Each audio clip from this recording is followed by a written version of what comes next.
Hello everyone, today I'm going to teach you object-based sentences of present continuous tense. I hope you must know what object-based sentences are.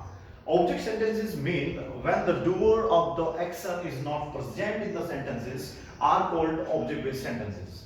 My dear, the use of object-based sentences in English grammar is very extensive. So in order to speak fluently, we should know the right use of object-based sentences in English grammar. Let's know what is the right use of object-based sentences in our day-to-day life. Let's start with the definition.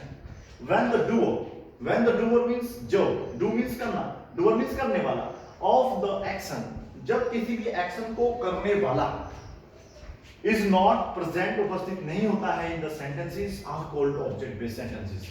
Means कोई कार्य हुआ और उसको वहां करने वाला नहीं है, किसने वो कार्य किया ये नहीं पता. देखिए एग्जाम्पल में देखिएगा, तुम्हें रोज पढ़ाया जा रहा है, तो यहां कार्य जो हुआ है वो पढ़ाने का हुआ है, लेकिन पढ़ा कौन रहा है ये नहीं पता. देखिए तुम नहीं पढ़ा रहे हो, आप ध्यान से देखिएगा, तुम्हें रोज पढ़ाया जा रहा है मींस तुम नहीं पढ़ा रहे हो, you are not teaching, you are being taught. देखिएगा उसे पीटा जा रहा है, अब तो आपको समझ ही जाएगा. यहां पर जो वर्ब है वो है पीटा जाना.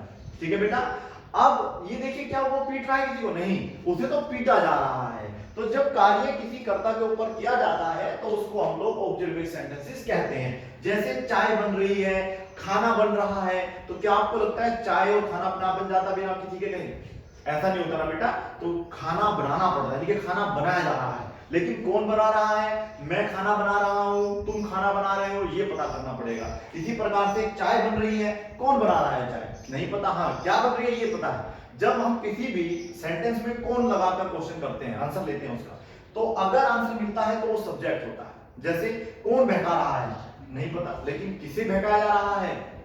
तो तुम्हें बहकाया जा रहा है. तो किसे या क्या लगाने पर हमें ऑब्जेक्ट का पता चलता है, और यदि हम लोग कौन लगा देते हैं तो फिर हमें सब्जेक्ट का पता चलता है. चलिए स्ट्रक्चर देखिएगा क्या करना होगा.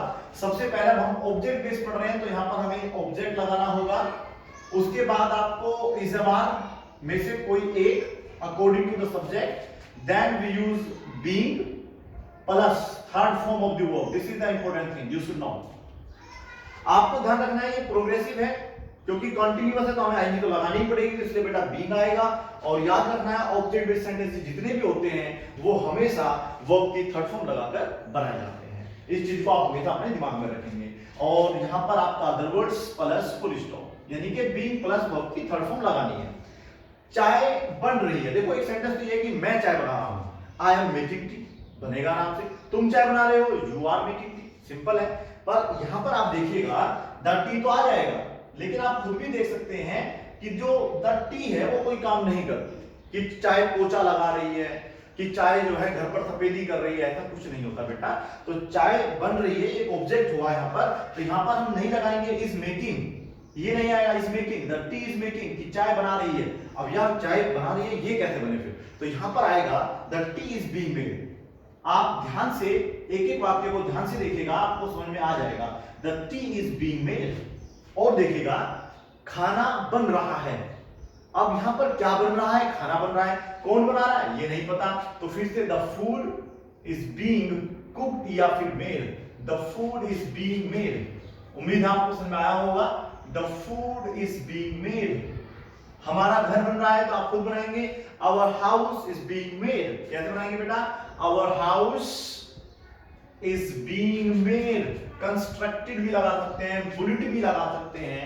आगे देखिएगा उसे पीटा जा रहा है. हालांकि मैंने कहा वह पीट रहा है, he is beating, लेकिन बेटा उसे पीटा जा रहा है, कोई पीट रहा है उसे, तो यहां पर आप लगा देंगे. अगर कोई पीट रहा है तो फिर somebody आ जाएगा, somebody is beating him. लेकिन यहां पर यह भी नहीं दिया वाक्य में कोई पीट रहा है, वो तो पीटा जा रहा है. तो यहां पर आ जाएगा he is being beaten. He is being beaten. Beaten. समझ में आया आप लोगों को? अगर हम वाक्य बनाते हैं he is beating, तो मतलब हो जाएगा कि वह पीट रहा है. सिंपल सा रूल समझ लीजिएगा. हमें ये देखना है बेटा, जैसे हमने सब्जेक्ट यहां पे देखिए यू लगा दिया, ठीक है बेटा. अब यू के साथ आ आएगा. अब हमें आपको इतना मतलब हमने आपको इतना बता दिया है कि यदि आप यू आर का प्रयोग करेंगे तो कभी भी आप वर्ब की फर्स्ट फॉर्म का प्रयोग इसके साथ नहीं करेंगे बस. तो यहां पर टीच तो नहीं आएगा, ठीक है. अब आप आईएनजी लगा सकते हैं. अगर आपने लगा दिया है यू आर टीचिंग, तो इसका मतलब होगा कि तुम पढ़ा रहे हो. यदि आप कोई भी सब्जेक्ट, सुन लीजिएगा ध्यान से, यदि कोई भी सब्जेक्ट प्लस इजमार या कोई मतलब हेल्पिंग वर्ब और वो में आपने अगर आईएनजी लगा दिया तो मान लीजिए वो काम किया जा रहा है, वो काम हो रहा है, मतलब वो कर रहा है, तो ये इसने काम क्या होगा। अगर आप यहाँ पर टीचिंग लगा देते हैं, सुन लीजिएगा, ये ग्रामर का एक फैक्ट है जिसे मैं आपको समझाने की कोशिश कर रहा हूं। अगर आपने यू आर टीचिंग लगा दिया तो इसका मतलब सिंपल है कि कार्य आपने करना है, सिंपल सी बात है बस। अगर आप यहाँ पे लगा देते हैं यू आर अब्यूजिंग, कि तुम गाली दे रहे हो, तो मतलब ये कार्य आप कर रहे हो, सिंपल सा रूल है। अब लेकिन आप यहाँ पर देख रहे हैं कि कार्य जो है तुम्हारे ऊपर किया तो जा रहा है लेकिन तुम नहीं कर रहे हो। भाई गाली दी जा रही है तुम्हें, तुम्हें पीटा जा रहा है, बहकाया जा रहा है या पढ़ाया जा रहा है, तो यहां पर आएगा you are being taught, you are being taught, और यहां पर आ जाएगा डेली। उम्मीद है समझ में आया होगा आप लोगों को। तो आपको यहाँ पर बीइंग प्लस वर्ब की थर्ड फॉर्म लगानी है, तो फिर ये कार्य आपके ऊपर हो रहा होगा और अभी हो रहा होगा कंटिन्यूअसली। तुम्हें बहकाया जा रहा है तो यू आर बीइंग आप लगा लेना, और बहकाने को क्या बोलते हैं बेटा, मिसगाइडेड। अगर आप लगा देते हैं यू आर मिसगाइडिंग तो उसका मतलब हो जाएगा कि तुम्हें, मतलब तुम बहका रहे हो, यू आर मिसगाइडिंग मी, तुम मुझे बहका रहे हो। समझ में आप लोगों को। अगर हम लोग यहाँ पर बस केवल यू आर मिसगाइडेड लगाते हैं तो ये प्रेजेंट इंडेफिनिट टेंस का ऑब्जेक्ट बेस होगा, यू आर मिसगाइडेड, तुम्हें बहकाया जाता है। चलिएगा, गरीबों का शोषण किया जा रहा है, वहां पर हमने बनाया भी गरीबों का शोषण किया जाता है, तो वहां पर हमने वाक्य बनाया था द पुअर। अब आपने एक वाक्य बनाना, the poor are exploited, exploited, the poor are exploited अगर आप लगाते हैं तो मतलब है कि गरीबों का शोषण किया जाता है या होता है। अगर आपने बेटा यहाँ पे बीइंग लगा दिया, the poor are being exploited, तो यहां पर गरीबों का शोषण किया जा रहा है।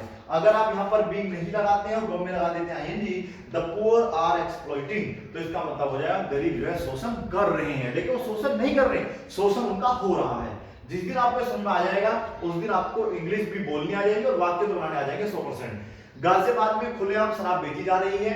अब ये देखिए बेची क्या जा रही है, गाजियाबाद नहीं बेचा जा रहा, ना खुलेआम बेच रहा, बेचा जा रहा है शराब। तो शराब को हम बोलते हैं यहाँ पे द वाइन, द वाइन हमने लगाया है, फिर लगाएंगे इज बीइंग, क्योंकि ये कार्य किया जा रहा है, शराब कोई कार्य नहीं कर रही है। The wine is being sold, the wine is being sold, यहां पर लगा दिया ओपनली, इलीगली लगा सकते हैं अवैध रूप से, इन गाजियाबाद, इन गाजियाबाद, ठीक है बेटा, आप इस तरीके से यूज कर सकते हैं। The wine is being sold openly in Ghaziabad, illegally लगा देंगे तो अवैध रूप से हो जाएगा। गरीबों में राशन बांटा जा रहा है, राशन मींस खाने का वो छोटा सा हिस्सा, तो यहां पर आप राशन की जो अंग्रेजी होगी वो होगी RATION, राशन इज बीइंग। अब राशन कोई काम नहीं कर रहा है, ration is being distributed, ration is being distributed. और बेटा पुअर को बोलते हैं among the poor, among the poor, ध्यान से देख लेना please, among the poor, ration is being distributed among the poor, गरीबों में राशन बांटा जा रहा है। यह मैच चेन्नई में खेला जा रहा है। अब आप देखिएगा क्या मैच अपने आप होता है, खिलाड़ी खेल रहे होंगे ना, तो यहां पर मैच को भी हम ऑब्जेक्ट बेस्ड सेंटेंस देंगे तो बोलेंगे दिस मैच, या आपने कभी देखा कोई मैच अपने आप ही खेल रहा हो, खिलाड़ी वहां नहीं, बस मैच चल रहा है, तो मैच कैसे हो गया, खिलाड़ी खेल रहे हैं वो अलग बात है। The players are playing, the players are playing, क्योंकि खिलाड़ी खेल रहे हैं, यहां पर मैच हो रहा है या मैच खेला जा रहा है, तो ऑब्जेक्ट बेस्ड सेंटेंस होता है is being played in Chennai, is being played, खेला जा रहा है, बीइंग प्लेड मतलब खेला जा रहा है चेन्नई। ओके, चलिए जी, कोरोना को रोकने के लिए सख्त कानून बनाए जा रहे हैं, तो यहां पर आएगा strict, strict laws, laws are, अब देखिए आपने यहां पे लगाना है बी, ठीक है बेटा। अगर आप लगा देते हैं मेड तो मतलब बनाए जा रहे हैं, लागू नहीं किए गए हैं। अगर लागू भी कर दिए जाते हैं तो फिर हम लगाते हैं इनएक्टेड, इनएक्टेड लो, कोई भी कानून बनाते लागू करने के लिए इनएक्टेड लगाते हैं, तो strict laws are being enacted to, आप रोकने के लिए हम प्रिवेंट या स्टॉप लगा सकते हैं, प्रिवेंट कोरोना। ओके बेटा, कोरोना, इस तरीके से आप वाक्य बना सकते हैं। अगर आपको समझ नहीं आया तो थोड़े से और भी सेंटेंसेस हमारे पास है, आप देख लीजिएगा। आप सबसे पहले सपोज करिए हम आपके मोबाइल की बात करते हैं या कार की बात करते हैं, आपको मोबाइल क्या क्या काम करता है, कोड मिलाने के अलावा खुद ही कोड मिला देता है। योर मोबाइल क्या आपका मोबाइल बिना कुछ कहे अपने आप ही पार्क में चला जाता है मॉर्निंग वॉक करने? नहीं ना। तो इस तरीके से हमें देखना है कि कौन से ऐसे ऑब्जेक्ट हैं जिन पे कार्य किया तो जाता है लेकिन होता नहीं। जैसे कि your mobile is being repaired, your mobile is being repaired, कि आपका मोबाइल जो है रिपेयर किया जा रहा है या आपका मोबाइल रिपेयर हो रहा है, ये इसका मतलब होगा। समझ में आया आपको? आप देखिएगा हम यहां पे लगाते हैं योर कार इज बीइंग, अगर हम लगाते हैं your car is washing, suppose करिए हमने लगाया योर कार इज वॉशिंग, थोड़ा अच्छे तरीके से देख लेते हैं, योर कार इज वॉशिंग मतलब हो जाएगा कि तुम्हारी कार जो है ना धो रही है। अब क्या धो रही है यार, ये समझ में नहीं आया। मैंने कहा आई एम वॉशिंग, मैं धो रहा हूं, चलेगा। यू आर वॉशिंग, ये भी चलेगा। ही इज वॉशिंग, ये भी चलेगा। लेकिन ये नहीं चलेगा योर कार इज वॉशिंग, ये नहीं है कि तुम्हारी कार धो रही है। हम तो कहना चाह रहे हैं कि तुम्हारी कार को धोया जा रहा है, तो ये वाक्य बनेगा your car is being washed. अब समझ में आया आप लोगों को? Your car is being washed. अगर अभी भी समझ में नहीं आया, देखिएगा एक वाक्य देखिएगा, मैंने कहा मैं पढ़ा रहा हूं।